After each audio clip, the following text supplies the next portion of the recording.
Payne Haas. So I'm going to have to read some numbers here. Officially contest the market November 1. Currently on 8.48. Must be nice. Off contract at the end of next year. I think we can both agree underpaid for how much he delivers. 100%. We'll receive offers of $1 million or more. The big three, Dogs, Dragons, Roosters. I'm sure there'll be more that will want to throw their hat in the ring. I wonder if the Sharks would. Kevy's confident that Haas will re-sign. Said he'll be a Bronco for life.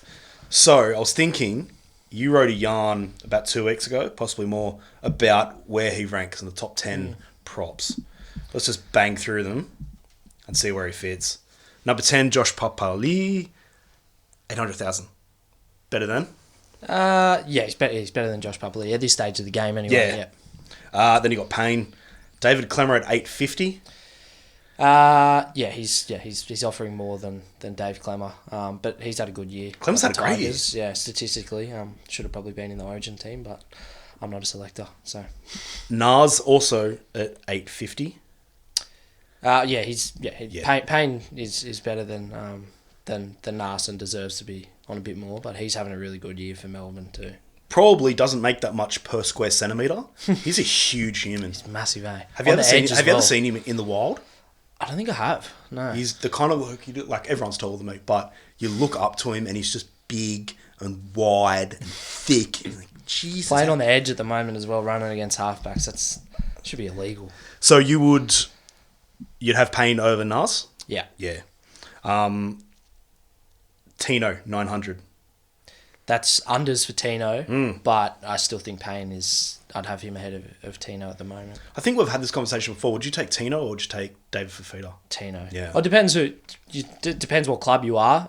If you're a club that needs a forward leader or a middle, you're probably taking Tino. But if you need an X factor or you need someone in the back row to round out your forward pack, you'd look at Dave. But I think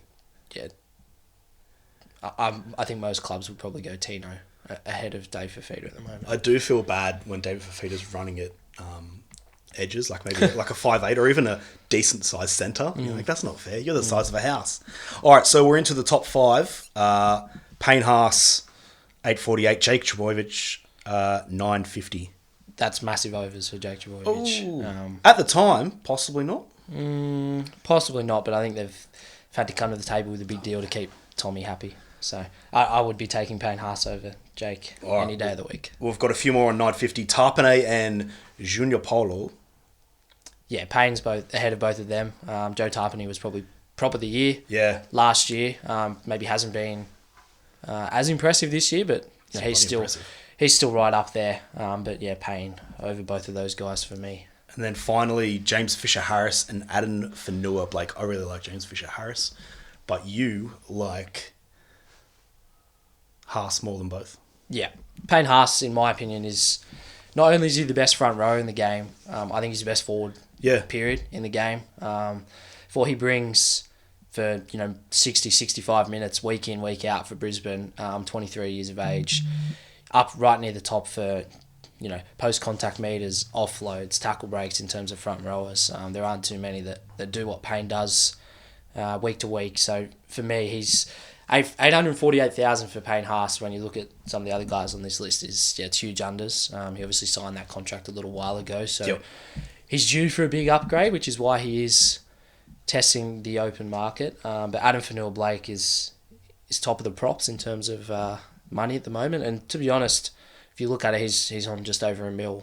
The way he's played this year, it's probably fair enough. I know a lot of people say, and I saw some stuff on social media over the weekend, that front rowers don't deserve to be paid X amount of money. But I think if they're influencing a game the way that Adam Fanua-Blake does for the Warriors, and especially what Payne does for the Broncos, he's won their Player of the Year 4 years in a row as well. Wow. And he's probably on track for 5 too, and they're right up there in terms of premiership contenders this year. So I think Payne's worth well over $1 million, to be honest. Sounds like you're reading Wayne Bennett's burner account on Twitter. Remember when he used to say that about props? They couldn't be over 400k. Yeah, it's a lot. There's a long time ago. Yeah. I could see why people think maybe props don't deserve to get as much as obviously a halfback or fullback or something like that. That's fair enough as a blanket statement.